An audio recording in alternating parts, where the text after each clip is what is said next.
mga everyday na gawain ko bilang isang nanay, asawa at content creator. Hello mga Marites! For today's video, pagkagising namin, nangungulit tong dalawang bulinggit na to dahil nga narinig nila tong nagtitinda ng taho. Sobrang paborito nga nila tong tinitimplahan ni Manong at nakalimutan ko nga kung anong tawag dyan, soya milk ata. Niwan ko na nga muna sila at dumiretso na ako sa rep para kunin tong naisharon ko at mainit ko na. Diyos ko, eto yung advantage naming mahihilig mag-sharon. Medyo makapal yung mukha namin pero at least may uulamin naman kami bukas.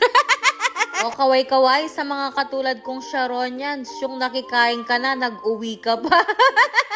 Ay naku, ngayon nga mas lalong masarap itong mga naisharon ko. Yung tipong iinitin mo tapos isasangag mo yung kanin doon sa pinag-initan. Ay Diyos ko, ako meron pa akong inulang kinabukasan pagkatapos ng okasyon. Ewan ko na lang doon sa naganda kung may natira pa sa kanya nito.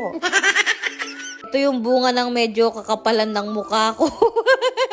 Dalawang putay yung ulam namin, Diyos ko. Shoutout nga pala dun sa kaibigan kong si Nanay, ang sarap pa rin ng handa nyo kahit kinabukasan na.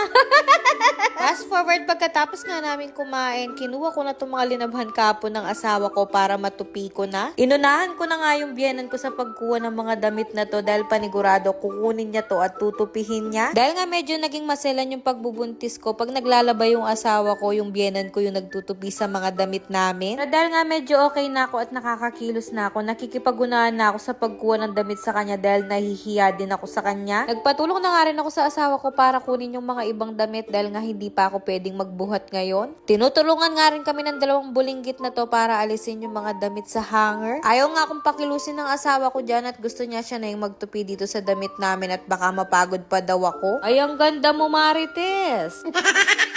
Kung nga sa kanya medyo okay na ako at magtulungan na lang kami para mas mabilis yung trabaho. At dahil nga tinulungan ako ng dalawang bulinggit at very good sila ngayong araw at hindi sila magulo, binili ko sila ng merienda at talaga namang napakasaya nila. Maan kasi yung naglalako ng karyoka at gustong gusto nila to kaya bumili ako. Inuko, sa lahat ng mga gawaing bahay, eto talagang paglalaba yung pinakaayaw ko. Diyos ko, eto kasi yung pinakamatrabaho. Lalaban mo na, sasampay mo na, alisin mo pa sa hanger, tutupin mo pa, nuko. O, tapos sasabihin pa ng mga lalaki, puro Marites at chismis lang kami. Ay, kung alam nyo lang kung gaano kami nahihirapan na nagtitis sa mga gawaing bahay, Diyos ko.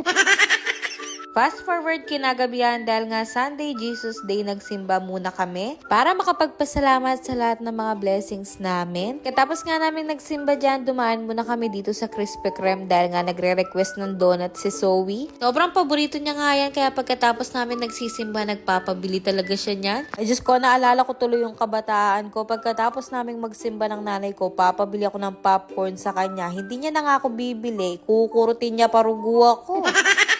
Kaya sa tuwing nagre-request si Zoe, talaga namang binibili ko siya dahil gusto kong maranasan niya yung hindi ko naranasan noon. Hindi naman sa ini-spoiled namin siya. Pagpasok naman sa budget, yung pinapabili niya, binibili talaga naming mag-asawa. Dumaan nga muna din kami dito sa supermarket para bilihin yung mga iba naming kailangan sa bahay. Dahil nga malapit na rin dito yung tindahan namin, naisipan namin pumasyal doon. At bumili na rin kami ng ulam para makapag-dinner na rin doon. Wala nga, nabuntis ako, yung kapatid ko na yung nagtitinda at nag-aasikaso dito sa tindahan namin. Dating nga namin sa tindahan, nagyaya ako sa kapatid ko magpunta doon sa bilihan ng barbecue para pandagdag na rin sa uulamin namin. Matagal-tagal na nga rin simula pumasyal ako dito at namiss ko nga yung mga tinitinda nilang pagkain dito sa baryo namin. Dito kasi sa lugar na kinalakihan ko, marami kang pwedeng bilhin dito at marami din yung mga nagtitinda. Umaga, gabi, madaling araw may mga mabibilhan ka dito. Doon kasi sa mga lugar ng biyenan ko, walang masyadong nagtitinda doon at paggabi na natutulog na yung mga tao, nuko. Dito kasi sa amin, kahit gabi na marami pa ring tao at 24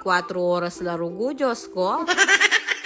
Kaya nung mga panahong bago pa lang kami ng asawa ko at tumira kami dun sa kanila, Diyos ko, hindi ako sanay. Pero nung tumagal-tagal naman din, nasanay na ako at nabawasan na nga yung pagiging chismosa ko, rugo. Pero pag nagpupunta ako dito sa baryo namin, ay Diyos ko, bumabalik ang pagiging squatter at chismosa ko. Kaya paminsan-minsan pinapasyal din namin si Zoe dito para makapaglaro siya at makaiwas na rin siya sa gadget. Dito kasi sa baryo namin maraming mga bata at nandito yung mga ibang pinsan niya at marami siyang nakakalaro dito. Hanggang dun na muna, sana naman napasaya at nalibang kita ngayong araw. Pa-share naman po nitong video ko. Salamat, love you mama, chup chup!